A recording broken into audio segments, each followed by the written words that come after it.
Ooh, it's that time of year again. Who?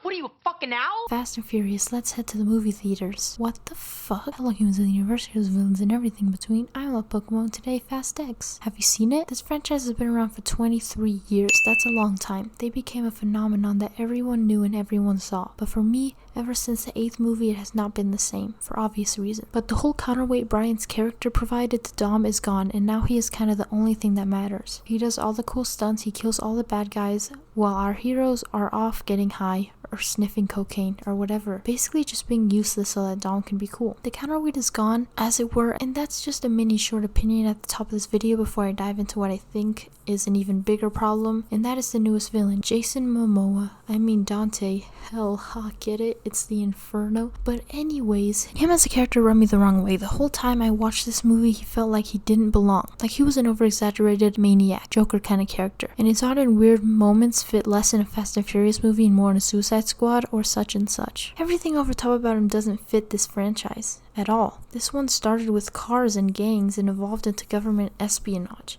It was more about out there stunts and tech than characters who were crazy and over-characterized, almost like a caricature of a real person. Take the other villains for example, and the 4th film probably tied with the 3rd and 2nd film for the worst Fast and Furious film, but anywho, this film has the crime boss as the villain, nothing extra, he's pretty cookie cutter, and in Fast 5 it was another boss man dude. The villains have never been such a big focus until I would say Fast 6, when we get smarter and faster villains. Obviously Shaw's brother, and even in the 7th film with Shaw himself, Big Shaw, and in the 8th film we get Cypher, fake name. She is the most out there one, and yet she still keeps a level more real character identity that fits into the crime and espionage of this universe. Also, it's Charlize Theron, so I can't be mad. Even though the 8th film is one of my least favorite, not because it's bad, it's good. It's just because after 7 the films and characters were never the same. But for Fast 10 or Fast X, forgive me Roman numerals, something changed in their choice of villain. He wasn't a real grounded thing, he was wild and crazy and just for the hell of it. And he stems from the origin of a very tame main villain. Also, just a random side note,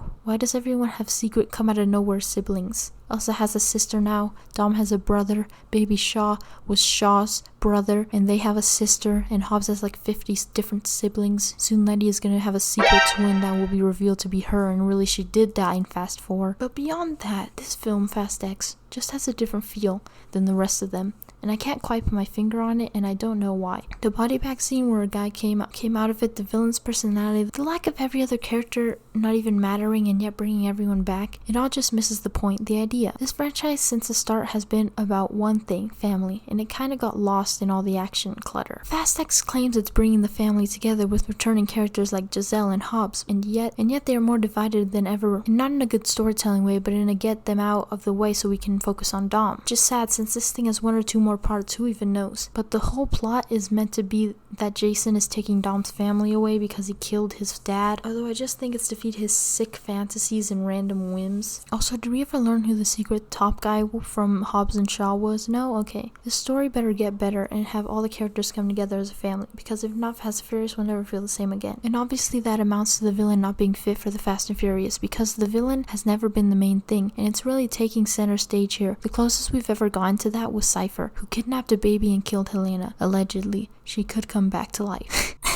That would be so stupid. But obviously this villain and misplaced scenes probably stem from a few core things. One of the main ones I think is the fact that Chris Morgan didn't write this one. The director also changed, but I don't think that was as important. Also, Mr. Nobody seems to be dead, but I'm not sure. Also, I believe Chris Morgan wasn't a part of this film, either of his own choice or because Fast 9 wasn't good, in my opinion. But at least Fast 9 felt like it took place in the same universe as the rest of the films. And the direction change makes it feel like they are trying to draw in more people or make something new out of an existing franchise that some may say has gone stale. But this begs the question, do they know that the villain doesn't fit, or do they think it works? And the game engine is, all of this just works. And obviously since this is the last one, will it leave a bitter taste in our mouths as fans of the franchise? So I asked some Fast and Furious fans, and here's what they said. Hello Reddit. So people compared him to Joker, Carnage, and Jack Sparrow. Some people said he didn't fit in this world, some said he made an otherwise average film enjoyable, which makes no sense since he only made me laugh a few times and made me feel more uncomfortable and just annoyed the rest of the time. Like he doesn't fit into the something he's trying to be. Some people said he fit well for the film, so maybe I'm wrong, which is probably true since I'm a loser, but only about 5 people people replied, so maybe that's not a big enough sample size, but whatever. So thanks Reddit. I never use Reddit and it has failed me again, or I have failed myself since people don't like me. But to conclude, the Fast X film itself is just a stale action film that is desperately trying to cling onto its popularity. While the villain is a misplaced blowhard who doesn't fit into the core and government espionage universe, which is one of the reasons this film is bad, and also because many of the side plots and people were useless, which added to the problem as there's no real reason to watch other than Dom. But I will watch the other parts just to see what happens, because regardless of the quality, I'm here for the ride, for better or worse, which kind of makes me the problem. But thank you for watching. Comment what you think down below, like and subscribe, and as always, stay cool, stay weird, stay you, and I'll see you next time. Bye.